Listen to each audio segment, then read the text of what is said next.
All right, hey guys, Kid here, Burn One Showverse Vault channel as always. I'm coming to you. It's the Monday after the Grand Showdown happened. I figured I'd talk a little bit about my experience along with some of my matches that I did play. Sorry, I'm looking off to the side here because I have notes and stuff for my matches. I guess the first thing, I guess we'll just go through my matches for the day. If you haven't already saw or heard, I got top 32 with a list that Prussia and I basically concocted together in the secret laboratory as we tortured ourselves to figure out a way not to play Amataz or Kuan or Disdain Dragon or Abyss. So we ended up on this really weird pile of cards for Havencraft. It worked out for me. I feel like I hit everything I wanted to see that day, and avoided not hitting too many Kuans. I did hit a couple. Luckily, I did beat one and lost to the other one, unfortunately. The one I lost to on stream, I'm sure a lot of people who are watching the stream was like, what the hell is Kit doing? Like, what is this deck? It just looks like a pile of cards. Lucifer, what is happening? I'm sure that was like an experience for a lot of people. But hopefully now that the whole deck is out there and everything, and people kind of understand a little bit more of like what the list was doing and trying to do. And at the time, it was doing exactly what we wanted it to do, which made me really happy. This was probably one of the most fun experience in the Shadowverse Evolve community I've had as of recent. It was just a lot of fun because one, I had so much fun, even though we were torturing ourselves, Prussia and I, building this list. I had a lot of fun doing that and being able to bring it to a tournament and do well with it. At such a, I consider this one of the most high level tournaments we've had for the game as of yet. We had something about 250-ish players. I believe it was like 248, I think was the final count, or maybe it was 250, which was a crazy showing for an event that is basically only for Shadowverse Evolve. A lot of us, I mean, we talked about this in the community a little bit and things like that, but we really thought that the max show out was like 120 is what we expected. And if it was a good turnout, it was going to be like 150. The fact that we blew that, like doubled that easily, was insane to me, which is really exciting for the community in general, which means the game is growing. There are a lot of people who like playing this game competitively, which is really great. It makes me excited for the future of the community and just like the tournament scene in general. I hope to see this game really take off even more into 2025. I think the Grand Showdown itself, being just a special tournament just for Shadowverse Evolve, is great. The prizing is great. The cut to top 32 is amazing. Just so much of this event I really enjoyed, and I think Bushiroad and Side Games is taking the game for the Western audience in the right direction. Because I mean, if you've been here since set one, you know how bad the entire first initial like world circuit was. It really destroyed a lot of communities once like the initial regionals happened, and there was nothing else to compete for, and it was all invite only. A lot of people dropped the game. People who were enjoying it a lot was just like, there's nothing to do anymore, so like, why am I still playing this game? And a lot of them didn't come back, which was unfortunate. But you know, we're going in the right direction now, which is really exciting for me. Like I said, I really enjoy the Grand Showdown. I really enjoy what Bushiroad and Side Games are doing, pushing the game forward. Yeah, with that being said, I'll kind of go through I guess my rounds here. So it was a 7-round tournament. Like I said, I think it was like 248 or 250 amount of players there, and then it was a cut to top 32. So there was a way to win a buy card at like your local levels. You'd play at like a little championship thing. Luckily for me, I was able to get a buy card for this event.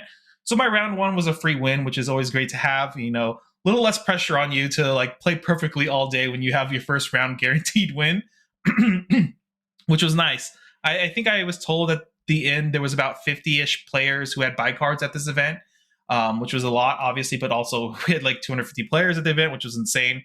So round one was a free win for me, which was great. All right, sorry about that. I had to go answer the door.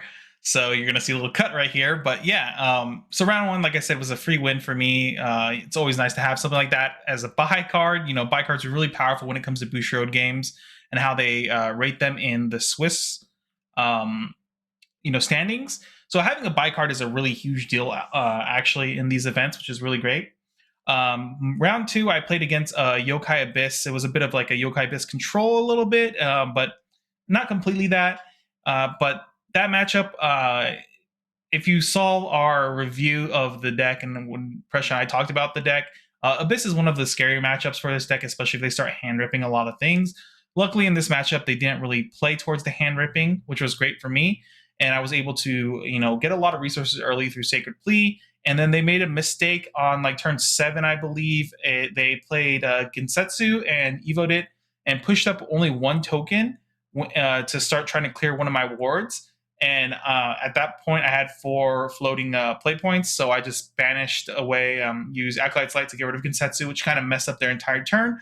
And their tempo at that point, they just lost all momentum, and they just kind of floundered from there. So I feel like that misplay like solidified the game for me. I had another line to play after the Gensetsu turn, assuming they were going to push up their wards, but because they only pushed up one and swung immediately before pushing up the others, the Acolyte play was just too great for me. It just was a huge swing into my favor. Round 3 against Kuon. This was I forgot their name, but they're from the NorCal community. I know that because we talked a bit in the beginning. They also had a bye in the beginning, so they were going in it being 2-0 as well. We played this match out. It was very clear based on the first couple turns of the game that they didn't really fully know what I was on. And because of that, they didn't really get to set up a punishing turn for when Marwyn came down. So I got to play Marwyn before they really knew what was happening. And at that point, Marwyn took control of the game, and the game was kind of over on turn 7, like the game plan is for the deck. So that was really great to know that as soon as we got into the Kuon matchup, it was working outside of our testing, because a lot of our testing was only between Pressure and I. So we were doing a lot of weird things I don't think other players were going to be doing in the matchup, because we just knew what the matchup was going to be like. After that, I hit another player on Pixies. I didn't get their name, unfortunately. But this is a really easy matchup for the deck, so I wasn't too worried. You just play the attrition game till they can't do anything anymore. Then your little guys just kind of take over the game from there. Round 5 was my stream game. So if you saw on stream, the deck has an 86% chance to draw Kuon by turn 4 based on having technically 6 Kuons in your deck. So what was insane about this was I won the die roll, and we always want to go first into this matchup. And so I took first, and I felt very confident once I won the die roll, because that's like the scariest like RNG part of the deck, in my opinion, because 86 times out of 100, you're going to draw your Kuon on time.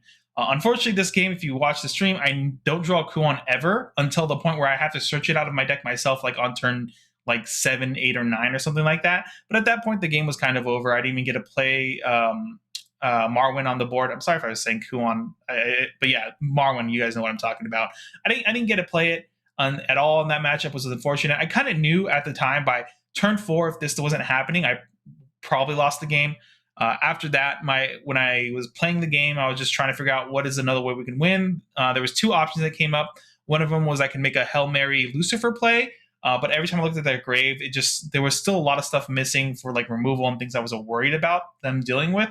So I couldn't really set up the full Lucifer like removal turn. So my next strategy was they were like kind of down to a 5-card deck. My hopes was that they didn't have the second D shift to double D shift, because without the second D shift, it'll take at least 2 turns to take me from 30 to 0. And unfortunately, as you guys saw on stream, they had the second D shift in hand. I kept checking their graveyard for it because they did play Heimlin and milled a bunch of cards. So I was hoping it got milled during that phase of our game, but obviously it wasn't. They never discarded it from hand whenever they did draw it. Because I don't think I saw them search it, but it's been a couple days now, so I don't really remember. You could always just watch the game, the VOD of the game. But that was like the worst showing of the deck ever. It was horrible, and it really didn't highlight what was going on with the deck at all. I'm sure everyone was like, what the hell was going on with this deck? Is this even a real deck? What is happening? But after that, I played my round 6 was against Bellaboo, which if some of you don't know, she's actually took second place at the World Championship last year. And this is the second time I've ever played her in a tournament. It's a lot of fun. Our game was a clown fest, honestly. We were both like not really drawing the correct cards at the correct time. There was at one point near the end of the game where she, drew into Spinaria, played Spinaria, to grab another Spinaria to play a Spinaria, and then play the third Spinaria that she got off the second Spinaria. It was a really wacky turn. I've done that once before in testing against Prussia, and those turns are really funny when they happen, but they like almost never happen. But I was always forced to play around like the Storm from Amataz because she was holding back a 5/5 Fairy in the EX zone, which was really scary. Luckily for me, she kind of bricked a little bit by never seeing an Amataz because they were like all at the bottom of her deck. Obviously, I had some issues too getting there, but luckily I drew into my Lucifers finally, and Lucifer with the ward and the healing really stabilized me to get me out of the range of like just losing to random storm damage off the top of my deck. And right before the round ended, I was able to close it out. But that match was so much fun. Every time I've played against her, even the first time before anyone knew who she really was, it was a lot of fun. All the matches I've ever had with her have been great. So shout out to her. She's a really great player, honestly. Final round was round 7. I played against Egg. I played against this guy who I've met before, I believe in Texas. I'm forgetting his name now. I'm so bad with names. I'm so sorry if you end up seeing this. Really great guy. He's from out of the country, came in and, got top 32 with Egg. That game was insane. He high rolled the crap out of me when I had like a pretty decent hand and game for my part. He high rolled the crap out of me, and it was hilarious, honestly. But we were both kind of not worried because we both had buys. This is the last round of the game. We're both X1. It was just very unlikely that if one of us loses, that we don't both make top 32. This was just kind of like to decide where we ended up at. But in all my testing against Egg, we won all those matchups when we tested it. It was pretty easy. But the matches, we never see a matchup where our opponent sees 3 explosions and 3 eggs by turn 6, and that was a lot of burn damage I could not deal with at all. He played the matchup very great though. It was a lot of fun. So shout outs to him. But yeah, after that I secured my spot top 32. I ended the Swiss rounds at 17th place with a 5-2 record.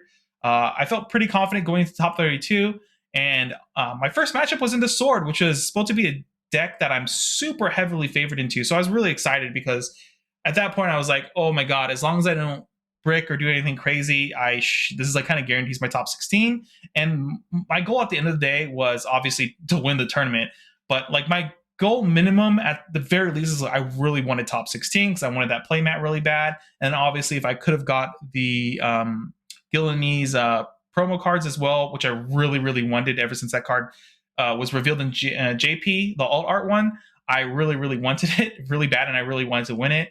And unfortunately, it didn't work out for me. My opponent, my Sword player, they got some of the best high rolly scenarios they've ever probably had in quite a while I was also kind of bricking by drawing all 3 Acolyte Lights off of my deck when I have so much other better removal that costs less. It was very unfortunate for me that I drew into 3 Acolytes Light and no Marwins or anything like that, because Marwin is really powerful in this matchup as well, because like I said, it's a resource game. You just kind of grind them out a little bit until they can't really do anything. My opponent saw 3 Courtly Dances. Every Courtly Dance he played, he got 3 things that were very high value, like the perfect curve type of 7 stuff. It was insane. And they were the only Sword to make top 32 too, which was crazy. So, I'll obviously shout out to them for making top 16. I believe they lost a round after that, but they obviously had a great showing and everything like that as well.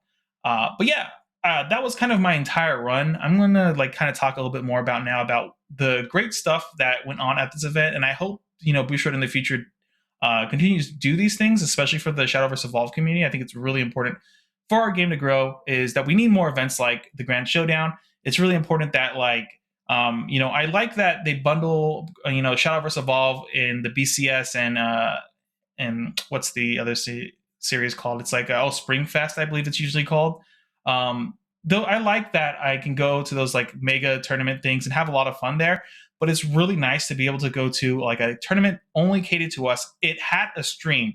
If you followed me since Weiss, when I was a hyper competitive player in Weiss and going to Worlds and stuff for that, one of the biggest complaints I've had throughout the years is that Bushiroad does not do any streaming, doesn't do anything like that at all to help promote the game or promote the competitive side of the game. When, in my personal opinion, I think that's wasted opportunity. It doesn't cost an arm and a leg to really get these stream setups going, especially if you go with pretty standard bare bones setups for just like travel and stuff like that. They don't need to all be like high level TV quality every time. Um, but the fact that we got this at the Grand Showdown is such a huge improvement. I'm sure after they see the numbers and stuff like that, it's great.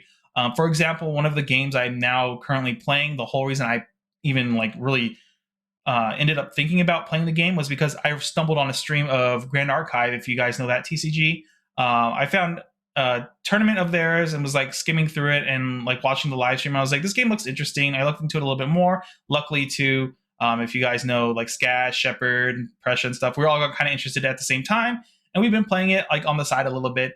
And I'm hoping to play that game a little bit more competitively and get a little bit more into it because the game mechanics of that game are a lot of fun. And honestly, I probably would have never knew this if I didn't see a stream of like one of their tournaments where they're paying like $15,000 or something to first place.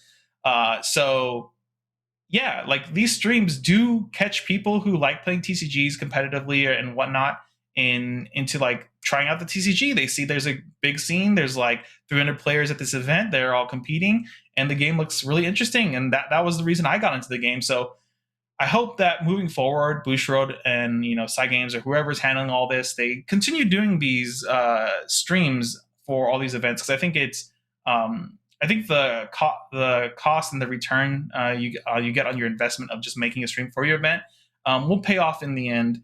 I know it seems kind of scary, but honestly, a lot of these other companies use their advertising budget towards these events and stuff like that.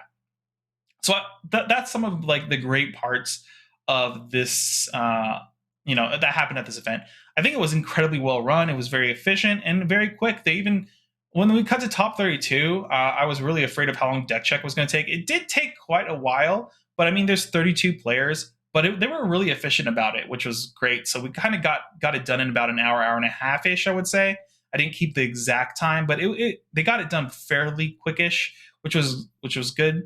My only issue during that was that they were setting players next to each other in order of how they were placed in the bracket, which is kind of weird because a lot of times, if in these tournaments, their deck lists aren't open deck lists for your opponent once you get into the elimination stage, unlike some other tournaments for example, like Magic the Gathering and stuff like that. In their top eights and their top cuts, a lot of times the deck lists for everyone is shared. So everyone's like on the same playing field for the most part, and there's no wacky stuff happening. So it was kind of unfortunate that happened because the opponent I played against immediately was actually sitting right next to me. So they got to look at and see everything in my deck the entire time and decide certain things. And at the time, I didn't really realize that my opponent, the guy sitting next to me getting his deck checked also, was going to be my first round opponent in the top 32. So I didn't even really pay attention to what his list was or what he was doing at all because I was just kind of trying to zone out and rest a little bit before the top cut. I hope in the future if they do something like that again, they kind of spread out the players so they're not being able to peek on other people's lists because I don't think it really affected our match, but it's an edge I think hyper competitive players will try to take advantage of. And if you're not having open deck lists, I prefer everyone to not know exact counts of everyone's deck. So for example, if they knew that oh, he plays Lucifer, then I know I have to always be above 4 health, otherwise a Lucifer on turn 7 will just win the game, and so forth like that. So them being aware of the certain cards or tech that could be in my deck is kind of annoying. But like I said, I don't really think it impacted my match in top 32, if at all much. It was more of the draw order and stuff that happened. But it's something to consider in the future to just kind of spread out the players a little bit, maybe take half at a time or something, and spread them out so they can't really look at other people's lists when this is happening. But this has always been a problem at every Bushiroad event. It's not something super new, but I also know 32 players is a lot of players to deck check. So they're trying to be as efficient as possible and get it done as soon as possible because not only do they want to leave as soon as they can, but they want us to be able to get playing as soon as possible because once again, there's a stream going on, there's a live audience they have to worry about. Anything else at the event? I think overall the event was one of the best events ever for Shadowverse Evolve for at least the Western community. I'm really excited to see the other grand showdowns. I think there's 2 more, one in Europe and one in Singapore, I think, or the Philippines, something like that. And there's two more to go to. I don't know if I don't think I'm going to it unless somehow like someone sponsors me to go. Like someone out there is crazy enough to sponsor me to go. I will give you all the prizing. Just pay for my trip to go, and I'll do my best to win it. But other than that, traveling internationally for events that don't have like uh, cash payouts, especially towards the top 32, it kind of sucks. But it was, we still got really cool pricing for it being obviously a free event. Really happy that I got the Blazing Breath promo at least, so I didn't walk away empty-handed. Really sad I didn't get at least top 16, which was like my minimum goal, but I got really close, which I was really happy with. And at the end of the day, I was, really, this is one of the best experiences for Shadowverse Evolve I've had since the game's launch as a competitive player, and spending time tinkering with this list with Prescia was a lot of fun, even though we like were both doomer on everything and wanting to like blow our brains out at one point because we had no idea what we like wanted to do, or if we even going to stick with this list. Yeah. So hopefully in the future we can just keep improving on these huge events moving forward and keep building the community up. I'm really excited to see what the next year is going to bring for us in these next few months as well, because the BCS is now starting, which means people are going to be competing for a chance to go to Worlds. We already got 3 people who have invites, obviously, from winning the Grand Showdown. The top 3 got unsponsored invites. Unfortunate. I feel like these type of events should have sponsored invites, at least for the first place, because 250 people, you had to prove yourself between 250 people in a 32-man bracket. That's a lot of work. And I feel at that point you should, give them a sponsored invite, man. Just pay for their plane ticket or something.